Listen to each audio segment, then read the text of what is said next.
The Eyes Have It by Philip K. Dick. It was quite by accident I discovered this incredible invasion of Earth by life forms from another planet. As yet I haven't done anything about it. I can't think of anything to do. I wrote to the government and they sent back a pamphlet on the repair and maintenance of frame houses. Anyhow, the whole thing is known. I'm not the first to discover it. Maybe it's even under control. I was sitting in my easy chair, idly turning the pages of a paper-bagged book someone had left on the bus when I came across the reference that first put me on the trail. For a moment I didn't respond. It took some time for the full import to sink in. After I'd comprehended, it seemed odd I hadn't noticed it right away.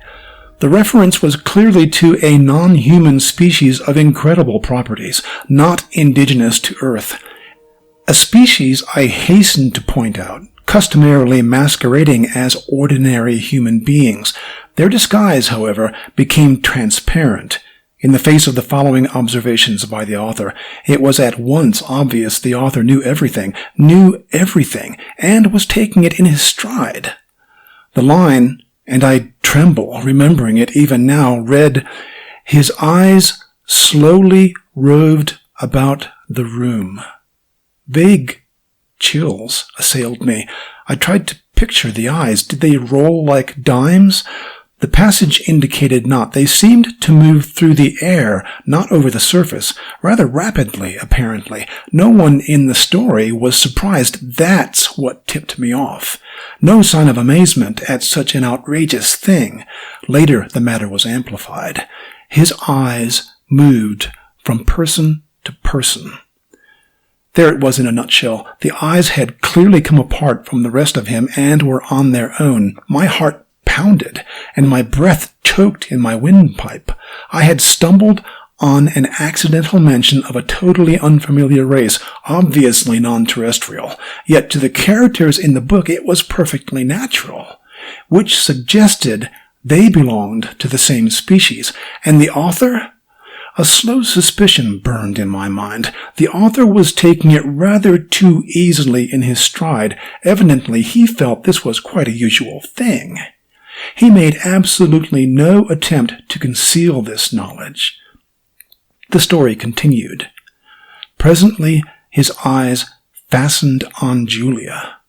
Julia, being a lady, had at least the breeding to feel indignant. She is described as blushing and knitting her brows angrily. At this, I sighed with relief. They weren't all non-terrestrials. The narrative continues. Slowly, calmly, his eyes examined every inch of her. Great Scott! But here the girl turned and stomped off, and the matter ended. I lay back in my chair, gasping with horror. My wife and family regarded me in wonder. "What's wrong, dear?" my wife asked. I couldn't tell her. Knowledge like this was too much for the ordinary run-of-the-mill person. I had to keep it to myself. "Nothing!" I gasped. I leaped up, snatched the book, and hurried out of the room. In the garage, I continued reading. There was more. Trembling, I read the next revealing passage. He put his arm around Julia. Presently she asked him if he would remove his arm. He immediately did so, with a smile. It's not said what was done with the arm after the fellow had removed it. Maybe it was left standing upright in the corner. Maybe it was thrown away. I don't care.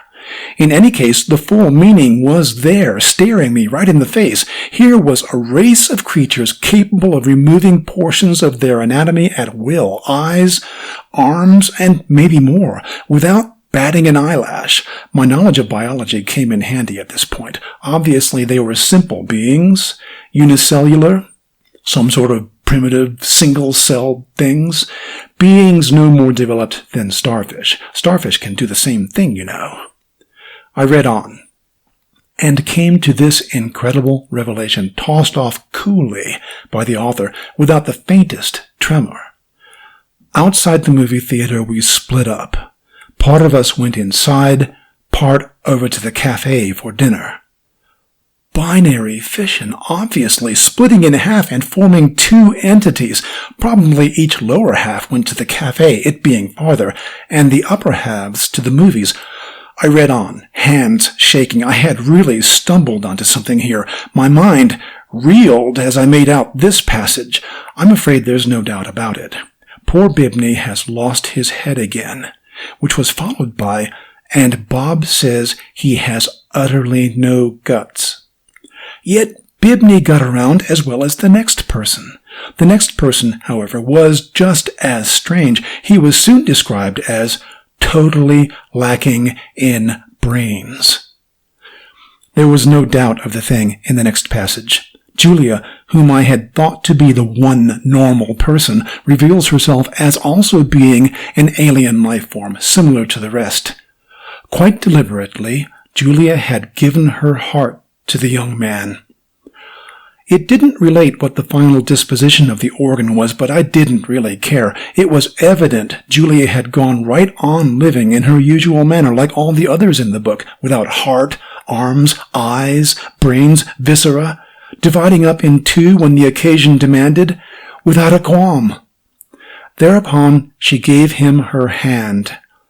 I sickened. The rascal now had her hand as well as her heart. I shudder to think what he's done with them by this time.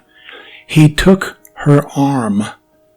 Not content to wait, he had to start dismantling her on his own. Flushing crimson, I slammed the book shut and leaped to my feet, but not in time to escape one last reference to those carefree bits of anatomy whose travels had originally thrown me on the track. Her eyes followed him all the way down the road and across the meadow. I rushed from the garage and back inside the warm house, as if the accursed things were following me. My wife and children were playing Monopoly in the kitchen. I joined them and played with frantic fervor, brow feverish, teeth chattering. I had had enough of the thing. I want to hear no more about it. Let them come on. Let them invade Earth. I don't want to get mixed up in it. I have absolutely no stomach for it. End of The Eye's Habit by Philip K. Dick. Recording by John S. Whitman.